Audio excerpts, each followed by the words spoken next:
Alhamdulillahirabbil alamin. Wassalatu wassalamu ala asyrafil anbiya wal mursalin. Sayyidina wa syafi'ina wa maulana Muhammadin wa ala alihi wa ashabihi ajmain. Amma ba'du, subhanaka la ilma lana illa ma 'allamtana innaka antal alimul hakim. La haula wa la quwwata illa billahil aliyyil azim. Rabbi yassir wa la tu'assir. Rabbi tammim bi khair. Rabbi syrah li sadri wa yassir li amri wahlul 'uqdatam min lisani yafqahu. Lanjut ya pengajian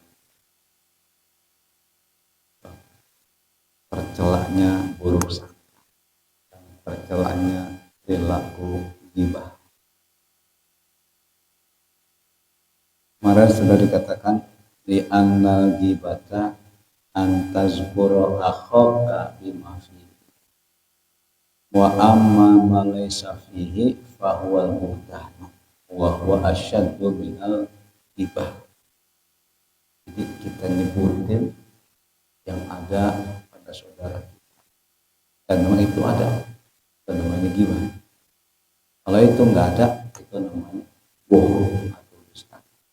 Dan ternyata itu bukan lebih berat daripada ghibah akan balasan dosa. Kenapa begitu? Di annahu yahtaju ila taubati fi salasati mawadi'ah. Karena sesungguhnya ia ghibah itu yahtaju perlu berhajat ila taubati kepada taubat di salasati mawadi'ah, di 3 tempat. Kalau ghibah begitu. Apa saja itu? Al-awalu an yarji'a ilal qaumi. Yang pertama bahwa dia kembali kepada kelompok masyarakat, kepada satu kaum. Allazina takallama bil buhtani indahum, yang mereka itu berbicara dengan kebohongan di sisi mereka. Jadi nyebar berita bohong di tengah keramaian orang. Udah dia berada di tengah keramaian orang, ngomong nih yang bikin berita dusta. Wa yaqulu, dan dia berkata, qad zakartu indakum fulanan bikada. Sungguh aku telah menceritakan kepada kamu si fulan dengan cerita begini. Ngomongnya tidak ngomong. Fa'lamu anni qad kadzabtu fi, ketahuilah oleh kalian aku sungguh telah berbohong pada cerita fulan itu. Apa namanya itu? Ada orang itu kumpulin wartawan, kemudian dia klarifikasi gitu. Tapi untuk meminta maaf. Kan kalau namanya klarifikasi itu untuk meluruskan berita, ya. Kalau ini klarifikasi untuk meminta maaf, ya, pada masyarakat yang telah dia berkata tentang sebulan begini, begitu. Ya. Yang pertama tuh syarat daripada taubat daripada ghibah. Wasani, dan yang kedua an yazhaba ila man qala alaihil buhtan, bahwa dia pergi kepada orang yang berkata atasnya tentang kedustaan. Si fulan sekarang yang kita tuju, yang kita omongin tentang dia di tengah keramaian, kita pergi kepada dia. Buat apa kita pergi kepada orang yang kita omongin? Boyat lubuh minhul istihlala, meminta kepadanya, minta dihalalkan, minta ridho dan minta maafnya. Kan berat itu Kalau dia orangnya pemaaf, udah itu nggak usah diambil hati. Masalah kecil itu, ini orang luar biasa nih, dia siap dijelekin, siap dipuji-puji. Begitu dipuji dia nggak besar hati, begitu dijelekin dia juga nggak berputus asa. Semuanya diserahkan kepada bagaimana masyarakat menilai dia. Yang penting kan apa? Bukti, bukan karangan-karangan, bukan cuma hoak gitu ya. Itu yang kedua. Wasalisu, dan yang ketiga, nah ini langsung kepada Allah. Kalau tadi kan adabinya tuh, kita menggibah orang, kita minta maaf dulu dari orang yang kita gibah. Kemudian kita langsung ke masyarakat untuk mengklarifikasi bahwasanya dia telah berkata bohong tentang si fulan. Yang ketiga, an yastaghfirullah ta'ala wa yatuba alaihi, bahwa dia minta ampun kepada Allah dan bertaubat kepadanya. Jadi begitu, kalau dosa sama Allah malah langsung astagfirullah. Apalagi zaman ini bulan ini bulan Rajab ya, bulannya Allah. Kita baca tuh Rabbil firli warhamni wa tub alayya 70 kali dalam satu bulan Rajab. Berapa malam kita baca di salat maghrib, Rabbil firli warhamni wa tub, ya Allah ampuni aku, sayangi aku, terimalah tobatku. Kalau sama Allah beres, tapi kalau dosa sama manusia ditambah sama Allah, kata Allah entar dulu tuh kepada yang kau telah menzolimi, telah ngomongin yang enggak, minta halalnya dulu, minta maafnya dulu, baru kepada aku, kata Allah. Jadi itu di situ sisi beratnya kalau kita menggibah orang. Kalau dia minta syarat-syarat ikutin, misalnya bikin permintaan maaf di surat kabar nasional, gitu kan, 3 hari berturut bikin, supaya namanya dia bersih lagi. Kita bilang kita rehabilitasi namanya dari yang kita ungkap kejelekan dan kedustaan. Padahal nggak begitu.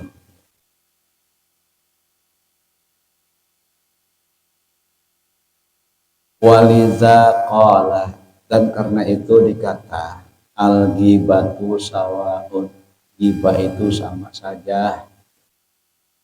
Zakarta nuksonan fi nafsihi au akrihi au saubihi au qawlihi au nasabihi au dabatihi au syai'in mimma yata'allaqu bihi hatta qawlaka innahu wasi'ul kami au tawilul zaini awil qomat.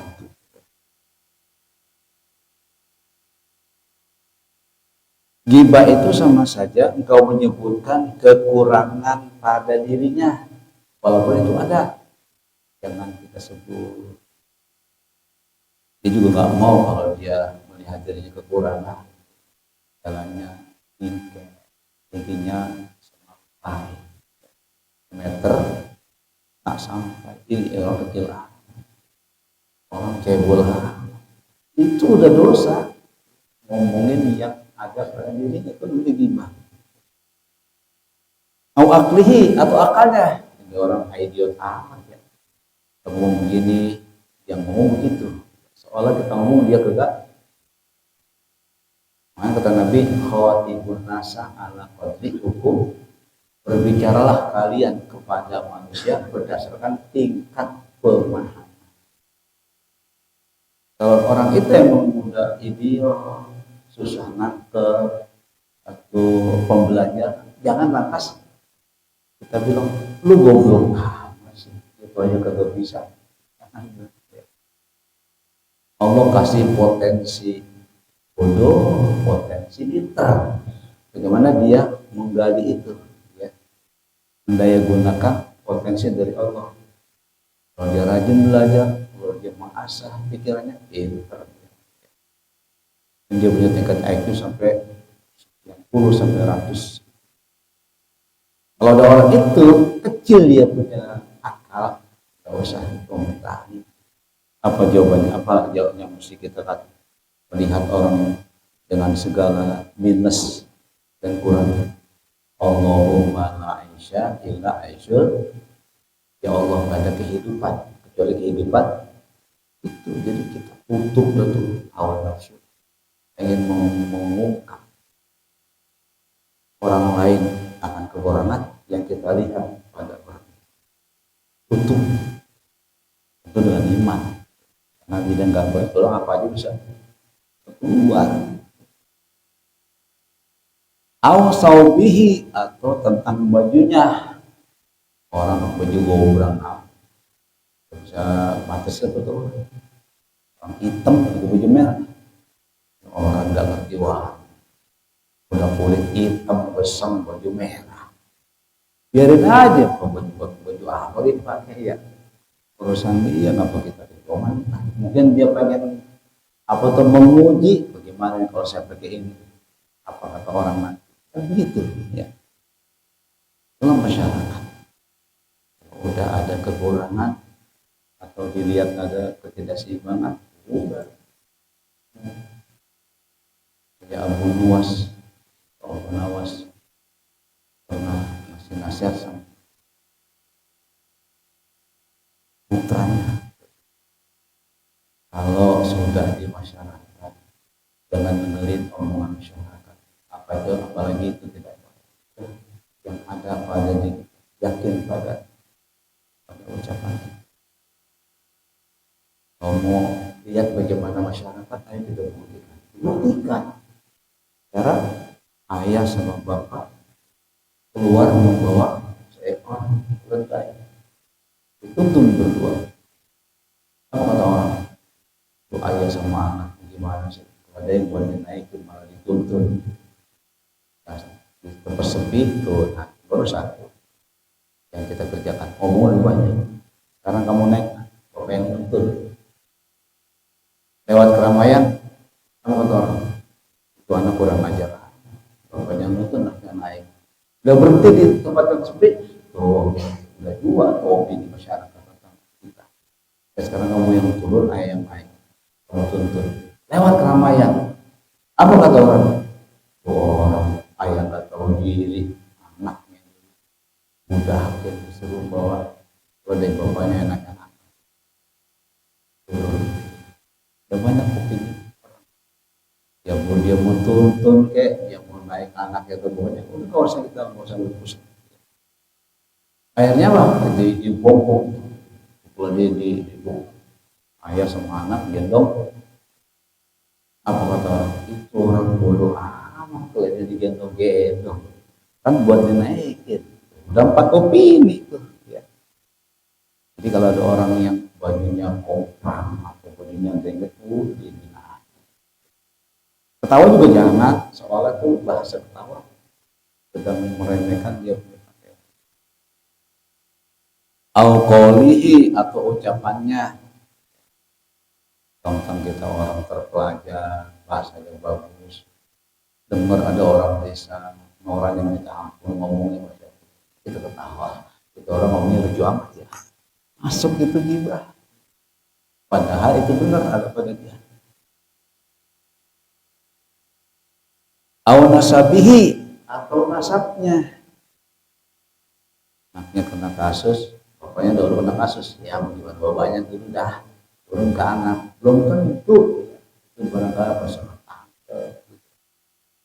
anak mau benar, tiba-tiba dia salah gaulan, bawahnya umur maling, wajar anaknya jadi maling, gua jatuh nggak jauh dari pohon. Nggak semuanya begitu. Ada bapaknya Nabi, anaknya preman, ada Nuh anak suaminya Nabi, ininya jadi pembuka pendurhaka, keingkaran. Siapa tuh? Istrinya Nabi Lut. Ada istri yang di tangan orang kejam dan mengaku Tuhan, orang yang soleh. Asia, ya Siti Asia binti Musyahid. Jadi nggak semua itu seperti itu. audabatihi atau kendaraannya. Aman udah modern masih pakai motor buntut aja, nggak malu, nggak usah malu. Kita nggak usah komentarin kekurangannya apa yang ada pada orang. Tutup aja di mulut, Allahumma la aisha illa aisyul akhir. Au syai'in mimma yata'allaqu bihi, atau sesuatu pada barang yang berhubungan dengan dia. Hatta kaulaka, hingga engkau berucap misalnya gini, innahu wasi'ul kami, sesungguhnya dia itu luas lengan bajunya. Orang lengan baju gede gede, baju nggak salah itu lengan baju gede amat loh bang. Itu kalau kita wisuda gede gak kita punya lengan, itu menandakan dia itu ilmunya luas gitu. Cuma kalau wisuda cekak begini, pas enggak? Jelek gambarannya, ini orang wisuda ilmunya cekak. Itu ada nilai filosofi gitu. Bagi bertobat yang lebar. Coba orang komentar, ada nih komentar. Orang wisuda kok namanya lebar amat, enggak. Ini ciri atau filosofi betapa luas ilmunya setelah dia dapat dari bangku perkuliahan. Jarang saya lihat orang wisuda lengannya cekak, ada enggak? Ada, lebar-lebar. Ini orang enggak di wisuda tapi bajunya gede banget. Dan dia mau wudhu biar gampang dia wudhu, bisa jadi kan. Coba kalau cekak, susah banget. Ya kan? Sampai buang baju lagi. Jadi segala itu ya, ada kelebihan dan kekurangan. Likulli pun masih, likulli syai'in masih. Autoilu zaili, ya, atau panjang. Zail itu artinya ekor. Saya ekos orang. Panjang bagian belakang baju, engsel. Orang bikin baju nggak ngerti apa tukang jahitnya, gitu amat dia pakai baju. Siapa tukang jahitnya? Tanya tukang jahitnya. Awil komat tuh atau tingginya, sama fikih Soti Aisyah, sebagaimana kisah Siti Aisyah. Pas dia lihat wanita tinggi kemudian keluar, di komentar keluar jauh, bilang pengen yang udah ngomong buang dah. Pas dilepain berbentuk daging. Terus saya Zubdatul Wa'idin. An Ala ibnil Harithi anna Rasulullah alaihi salatu wassalam qala, dari Ala bin Al-Haris bahwa Rasulullah sallallahu alaihi wasallam bersabda, al-hammazuna wal lammazuna wal masya'una bin namimati al-baguna lil burra'il aiba yahsyuruhumullahu yawmal qiyamati fi wuduhil kalbi. Alhamdulillah. Al-hammazun, orang-orang yang suka mengumpat, ceritakan keburukan orang. Wallammazun, dan orang-orang yang suka mencela. Al-lammazun itu orang yang mencela. Boleh lihat maknanya ada kepada orang lain, langsung ke komentar. Wal masya'una, dan orang-orang yang berjalan dinamimati, dengan membawa namimah, mengadu domba, warawiri, adu domba biar satu masyarakat jadi gaduh atau jadi kacau. Itu namanya masya'un. Kalau membawa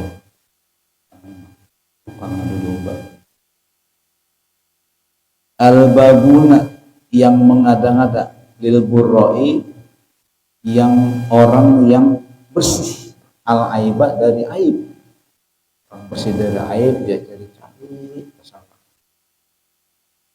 Dapat dia, bukan banyak bohong, itu namanya al-bagun, orang yang mengada-ngada pada orang yang jauh dari aib. Itu kata Nabi, yahsyuruhumullahu yaumal qiyamati fi wujuhil qalbi. Menggiring mereka oleh Allah Ta'ala di hari kiamat dalam wajah anjing. Wajahnya anjing, badannya orang. Dan dia menyalakan. Oh ini alhamazun, wal lamazun, wal masyaun, wal bagun. Nah, kalau kita masih ingat, dulu di dunia ada pelajaran. Betul-betul tampil itu defile yang di apa tuh dihela, ya suruh tuh yang digiring oleh Allah. Wajahnya wajah anjing, ya. Badannya badan kita. Kayak apa itu nilainya di mata Allah? Terus selesai di defile, kembali dia wajahnya, ya wajah orang lagi. Thariqatun Muhammadiyah, jalan Muhammadiyah. An Abi Hurairah anin Nabi alaihi salatu wassalamu annahu qala, diriwayatkan dari Abi Hurairah dari Nabi sallallahu alaihi wasallam, beliau bersabda, man masya bin namimati bainas naini, siapa yang warawiri berjalan, masya, siapa yang berjalan dengan mengadu domba bainasna ini di antara dua orang, kagak demen nih dua orang tuyul damai ada dibikin panas. Gimana caranya? Di ahlinya dari tukang ngadu domba. Bagaimana tuh akibatnya? Sallallahu alaihi fi qabrihi naron, niscaya Allah kuasakan atasnya pada kuburnya naron, api. Api diberi kuasa oleh Allah untuk apa? Tahrikuhu, untuk membakar orang ini.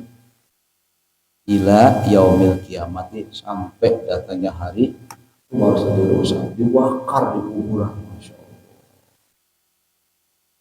Ada juga kan dosa yang lain yang juga dibakar di kuburan. Ada anak muda berkabar orang tuanya empoknya meninggal, dia pulang, dia nangis, sedih dan biasa. Tadi urus prosesi nazah, pemandian, pengkafanan, pensolatan, penguburan, sampai di lubang dia ikut turun empoknya, kan? Tapi dia nggak sadar sesuatu barang dia jatuh. Apa itu? Cincin atau dompet? Mungkin cincin kali itu jam tangan. Ada kubur pulang. Mungkin di atasnya itu air. Pulang. Udah beberapa saat dia beringat jam tangan saya itu nggak ada. Dia pikir mundur ke belakang nih. Wah, masalah. Ya, kalau di kuburan kata saya. Dia datang sama penggali kubur, Pak, tolong Pak, digali lagi. Loh gitu, ada barang saya yang ketinggalan. Tinggal itu kubur, itu belum dalam. Astagfirullah. Hidup nyamber. Apa tuh lagi Pak? Di jalan pulang omnya nangis. Dia nanya, kenapa? Nangis. Saya sedih Bu, lihat makam Pak. Cerita dia. Amalannya apa sih Bu? Amalannya dia orang miri, bawa lima, dan juga meremehin sholat. Lihat itu. Antara walam sholat, Allahu isnata asyura kamariyah. Siapa yang meremehkan sholat, Allah pasti kepadanya 12. Remehin sholat, tapi itu sholat. Udah tong mesti tong berwazan itu. Udah selesai berjam 1, tapi ini di sholat. Azan jam 12, sholat jam 3:10. Tinggal waktu 28 menit baru dia sholat. tahawana aqobo isnata asyar talasun tiga dikala di dunia talasun di dunia wasalasun dan tiga ketika mati tinggal mau wasalasun fil qabr tiga di kuburan wasalasun fil akhirah tiga di hari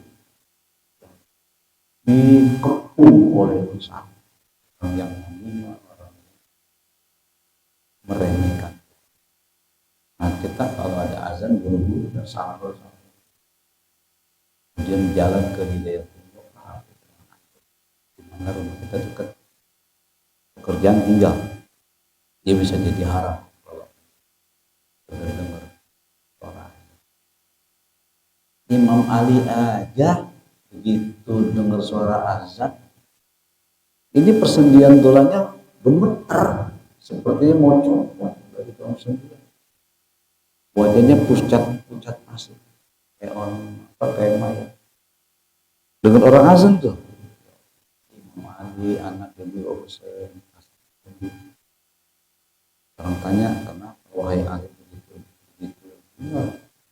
ente tunjukkan ekspresi ente begitu luar biasa dengar azan ente bilang persendian itu terasa jauh apa kata Ali telah datang saat untuk menunaikan amanat yang dahulu amanat ini pernah Allah tawarkan kepada makhluk yang boleh selain kita langit, bumi, gunung tapi semuanya nolak amanat ini takut mengkhianati dan manusialah kitalah yang mau suara azan amanat dan aku tidak tahu apakah aku bisa tunaikan amanat dengan baik atau tidak baik.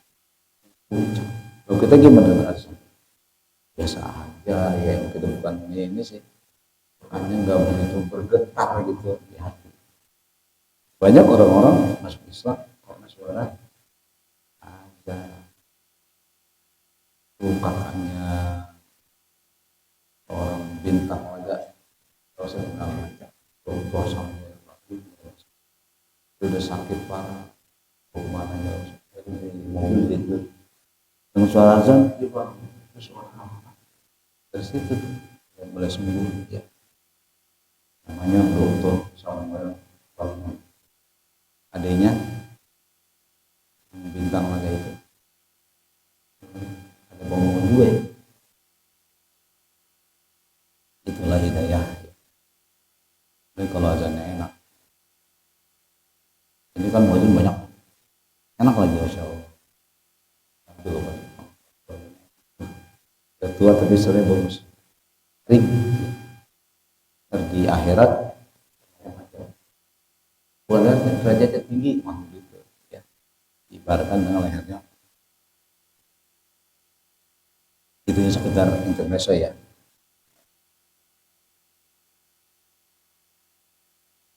sampai kapan di bahkan ada orang di pasar budak diceritakan dalam kitab Abdul Ghafir dan Nasr ada budak itu cekatan pokoknya dia rajin dah cuma dia punya aib suka menceritakan keburukan majikan atau suka madu domba yang punya budak udah ngomong si budak cakep dah dia punya sifat yang jelek suka madu domba apa bentar bisa beresin yang mau beli tuh budak benar sih pindah majikan akhir cekatan timbul penyakit namanya di antara majikan suami sama istrinya saya berubah hingga terjadi sesuatu di antara keduanya dan datanglah kepada istrinya pada suaminya dulu Pak kata ibu di apa mau dilatih jenggotnya jenggotan biar nanti bapak nggak kemana-mana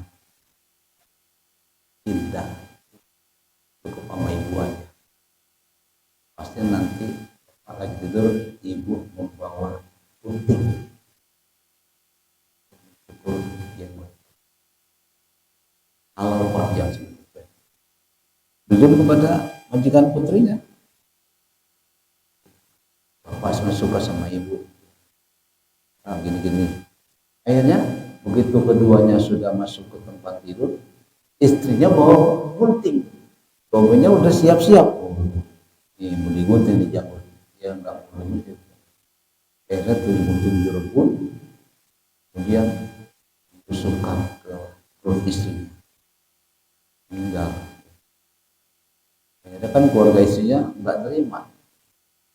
Keluarga suaminya juga mempertahankan. Gara-gara dia tuh yang mau mencabut jenggot atau mencabut bulu ketiak. Berarti kan kalau kena bahaya. Hanya dalam didahulukan. Akhirnya tuh dua kubu tuh berantem gara-gara budak yang memang suka ngadu domba. Bahaya juga kan? Bahaya juga tuh sifat-sifat ngadu domba. Mau izatun nazihi mau izatun. Ini satu nasihat. Ruwiya an Wahb bin Munabbahin annahu qala. Diriwayatkan dari Wahab bin Munabbah bahwasanya berkata ia. Ini salah seorang ulama besar juga ya, Wahab bin Munabbah. Lamma raqiba Nuhun alaihissalamu as-safinata. Tatkala naik kapal, itulah Nabi Allah Nuh. Tatkala naik Nabi Allah Nuh akan ke kapalnya, ya, sampan yang besar, perahu lah. Atas perintah dari Allah, udah Nuh, sekarang kamu naik ke perahu yang dahulu kamu buat. Ketika kamu buat itu banyak orang yang mau ada laut, kagak ada nama, Nabi Nuh bikin sampan. Tuh lihat, dia udah mulai stres dengan dakwah. Begitu kaumnya. Ini dakwah paling lama Nabi Nuh ya. Yang tajin Nabi usianya 400 tahun, berdakwah hampir 500 tahun. Dan umur panjang ya. Yang tajin Nabi usia 450 tahun, berdakwah hampir 500, jadi total 950 tahun. Orang bilang 1000 tahun. Susah. Dakwah kepada umat susah, udah berkalang-kalang dia nyembah berhala.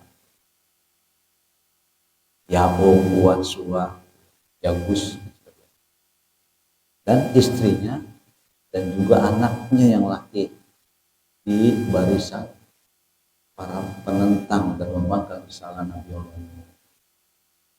Jadi berkali-kali tuh HP Nabi Nuh ya.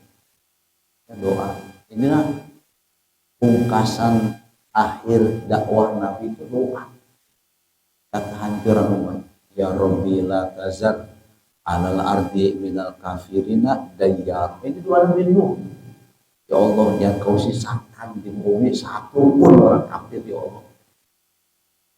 Aku bersih ya Allah. Aku ada dakwah. Nabi Nuh. Kata Allah, ini gampang. Jadi perahu. Ya. Di bawah pengawasan Allah. Umatnya lewat. Ngapain ente Nuh? Diam aja Nuh. Orang-orang tuh stres dia.